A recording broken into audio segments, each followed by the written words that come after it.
Yuki Tsunoda is having a really hard time at Red Bull even though his bosses Horner and Marco say nice things about how he's doing. The driver from Japan came in dead last in Barcelona, qualifying just based on his driving speed.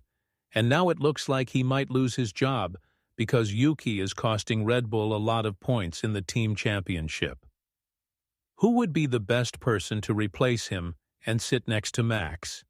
And even more important, is moving up to Red Bull actually a good thing for the young drivers at Racing Bulls?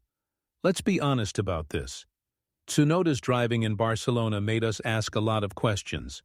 He came in 20th place just based on his speed. A lap that wasn't messed up by other cars or bad weather is just not good enough for the second Red Bull driver. It only took 2 races like this for Lawson to get sent back down to Racing Bulls. And thinking about the big crash in Imola, Tsunoda is getting treated a little nicer than usual, some people might say. But the Japanese driver had problems the whole weekend. This is something that Christian Horner talked about, saying that between Tsunoda and Verstappen, he doesn't know what the team can do to make Yuki feel better with the car.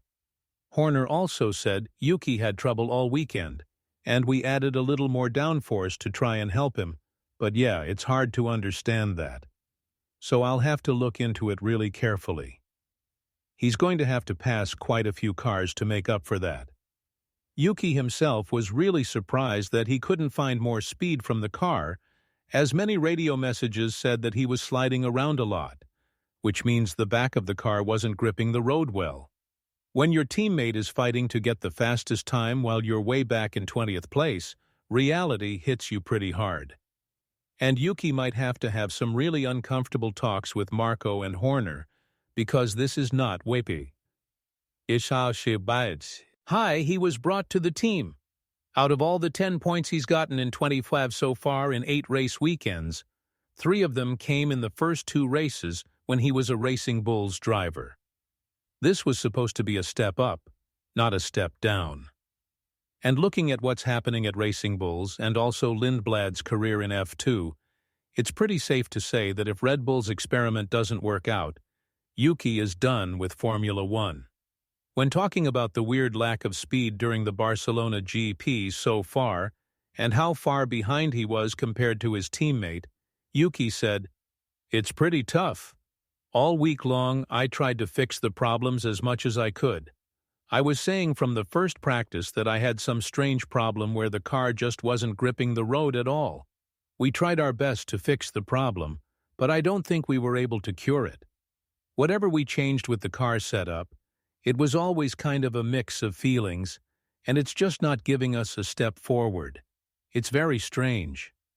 People definitely expected more from him because he spent exactly 5 seasons driving for the sister team.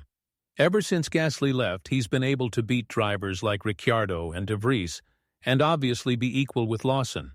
But when the New Zealand driver was picked over him for the 25 season, and after just 2 races where he qualified 20th twice and 8th for the sprint race, I guess the expectations were already set too low. So far, Yuki doesn't have a perfect record himself, costing Red Bull a lot of repair money and a spot or 2 in the team championship. If they want to matter in that competition, the Austrian team needs a strong second driver, someone as good as Sainz. But we all know that this partnership won't happen for obvious reasons. Carlos himself talked about it, and when discussing this situation, he said, "I talked to Red Bull, but they didn't want me. For different reasons, we couldn't make a deal. People who know about Formula One probably know why Red Bull didn't want me. I have nothing against them or their decision-making." What does Red Bull's decision tell us? For starters, they don't seem to have an answer for the second seat. The last time they had 2 competitive drivers fighting with each other was back in 2018, before Ricciardo left. Ever since then, we saw Gasly, Albon, Perez, Lawson, and now Tsunoda. Gasly and Albon are doing very well in other places. Perez is out of the sport while Lawson and Tsunoda are still in the stressful environment of Red Bull. The pressure is huge, and Yuki knows that better than anyone, especially after Horner's latest comments about the future of the Japanese driver. The British man was very clear that if Yuki wants to stay at Red Bull, he needs to perform well, showing that changes will probably happen if we keep getting bad performance from the Japanese driver. Also, Horner said Yuki has the hardest job in Formula One, being Max's teammate.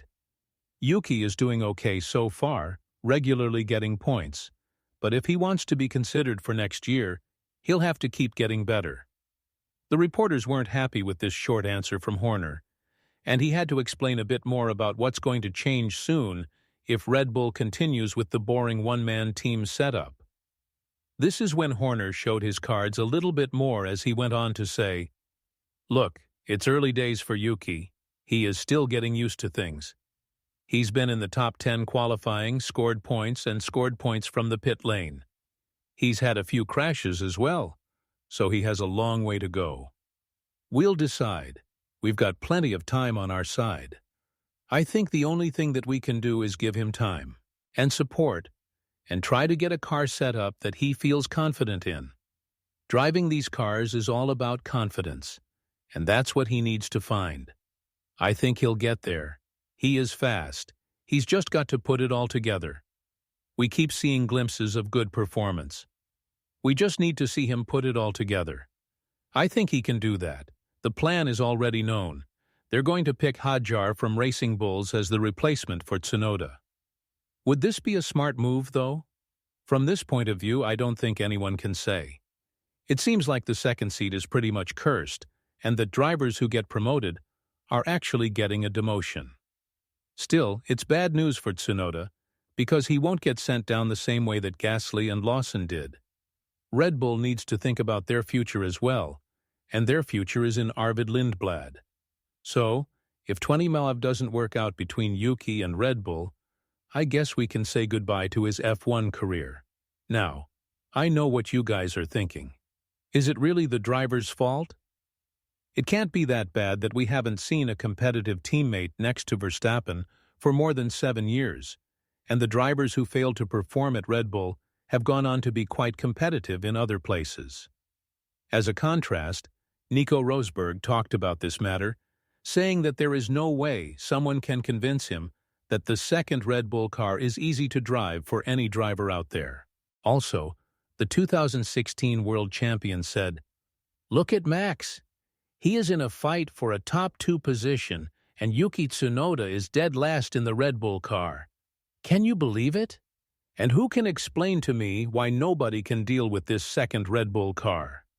It's not just Rosberg who had doubts about Tsunoda and his ways of performing at Red Bull. David Croft has gone on to have the nerve to say that the Austrian team has the wrong second driver next to Max.